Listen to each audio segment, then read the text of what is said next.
Let me explain. No, they are today. They weren't there historically. But let me explain. Look. You're an Englishman. In the English school curriculum, they teach that the English, the Brits were barbarians. They were running around, beating each other in the head and doing all kinds of barbaric things. They were very uncivilized people. But some people came to teach them how to bathe and how to make roads and things like this. These people they identify as the Romans because there was a great Roman Empire. We agree. Then you go and study the Romans and find out where the Romans say they got their civilization from. Muhammad. They say they got it from the Greeks. Teach, Muhammad. So you say, oh, wonderful, Athenia and the Hellenistic period. So then you go and study the Greeks. Pythagoras and the boys. And when you study the Greeks, they say they got all of their civilization from Egypt. Go ahead. Where is Egypt? Teach. Africa. Black people. Yes. And today we're in denial about basic reality. That's right. And so I'm saying to you that it's really just important to understand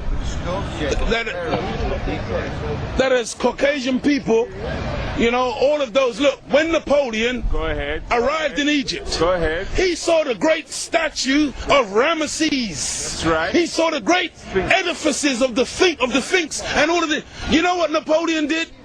When Napoleon saw the nose that looked like my nose, he was so upset because all of these great statues, they got a nose like mine. And you don't have a nose like mine if you are a Caucasian. You only have a nose like mine if you're a black man. And these were black men. Huge statues that scared the life out of Napoleon. And so he told his soldiers, turn the cannons on these statues and blow the noses off. Because they were trying to hide the identity of the builders of the great Sphinx. Go there today and you will see that they're black people. Egypt, the word Egypt means the land of the blacks. Kemet. The word Kemet. Of course, very few are dark today because of migration and the fact that black people have been pushed out and destroyed over the period of time that you have been here. This is why the white man, look, this is why, look, do you know that we were circumnavigating the entire planet thousands and thousands of years ago?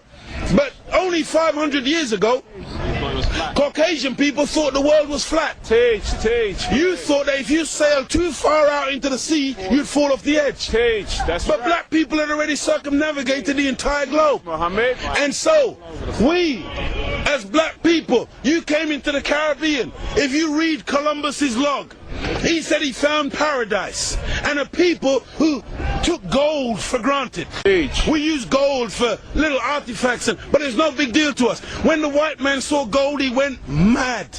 He called it a gold rush. And he started to kill people for a metallic object.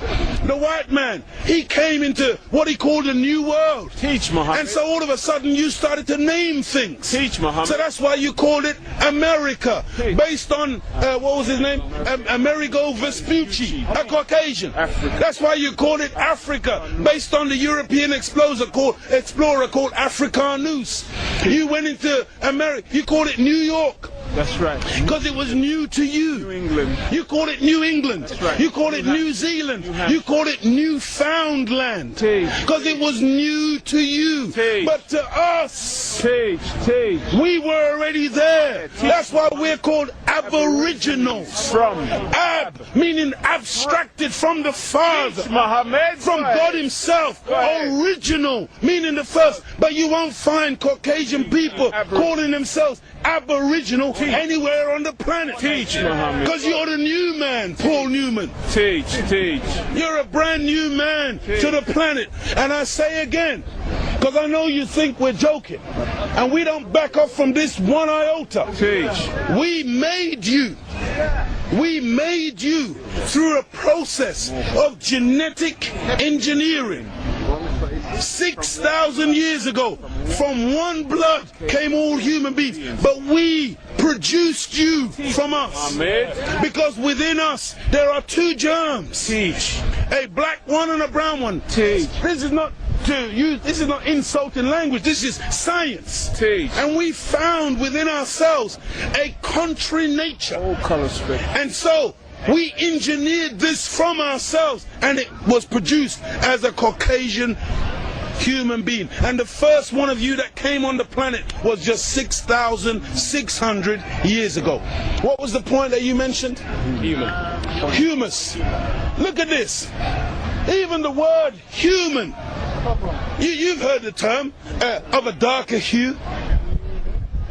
Human, meaning a dark man. Human, a man of color. That's why the topsoil of the earth is called humus. It is the dark organic material that gives life to the earth. Teach. Whenever you take away the dark organic material or you denature it, you're left with white granulated sand. Teach. Desert. You want to see those of us who think that white something to glorify in. No. You know, do you know that there's no such thing as a white mice found in nature? Teach. You know that all white mice were manufactured because they are weak, and that's the only kind of mice that they can really do laboratory experimentation on. Teach. And so they have produced them through genetic engineering. A white rabbit, you'll never find a white rabbit running in nature. That was put there from a laboratory. And so you got to understand that white intrinsically is the weaker side of black. White is not the strength. White is in fact the weak aspect. And so when you want real flour, you go and get yourself some whole grain flour. You got to go and get wholemeal. It's got to have the whole meal in it. It's called brown flour. And that's the one that wise people eat. You don't eat this, but then you make the white flour, which you've totally denatured, and you call it mighty white. When you look at the great white shark, it's not white. You're so desperate to have white things that are great that you call it a great white. You call it the great white whale. It's not a white whale, not white.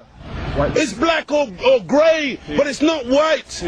You can't get a heavyweight champion, so you're looking for a great white hope. You try and turn Frank Bruno into a white man in desperation.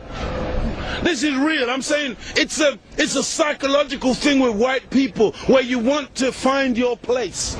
And your scientists and your historians, they spend so much time asking the question, where do we come from?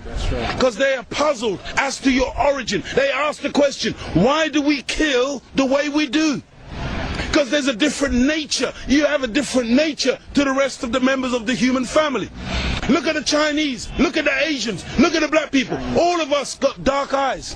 All of us got black hair. The only one on the planet who's got ginger hair, blonde hair, brown hair, grey hair, brunette. You see, you got to understand pedigree, and you got to understand mongrelization. I'm telling you the truth. Go ahead. Because when you got a dog and it's all spotted and all different colors, you call it a mongrel. But when you see a pedigree, it is uniformed.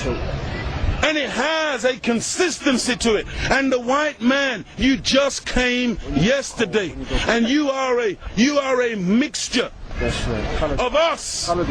You are the colored man. You are the one that's gone around the world making everything based on color.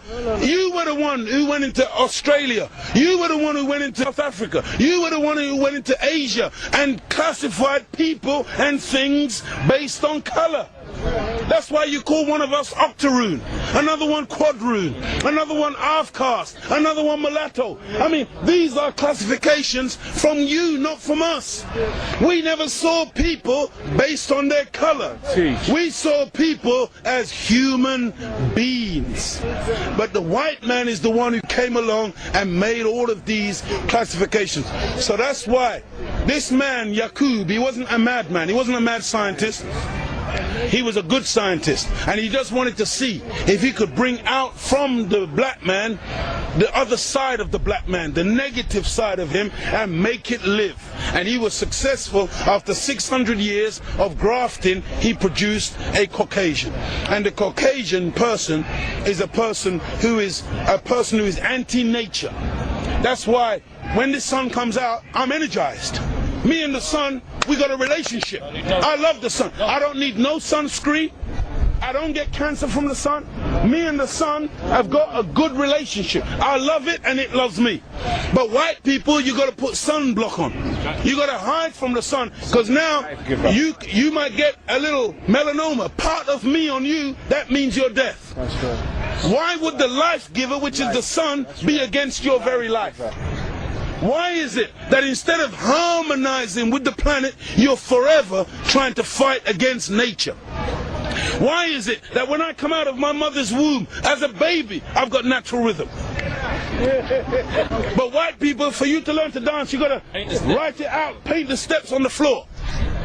My women, they walk with a great big house on their head in Africa and in the Caribbean by nature. Perfect balance, perfect poise. Nobody has to teach them. But the white woman, when she is coming from the aristocracy and she's going through finishing school, she has to have a little book placed on her head to teach her how to walk properly. Because it's not natural to you, but it's natural to us. It is natural to the black people. It comes out of us like a web comes out of a spider.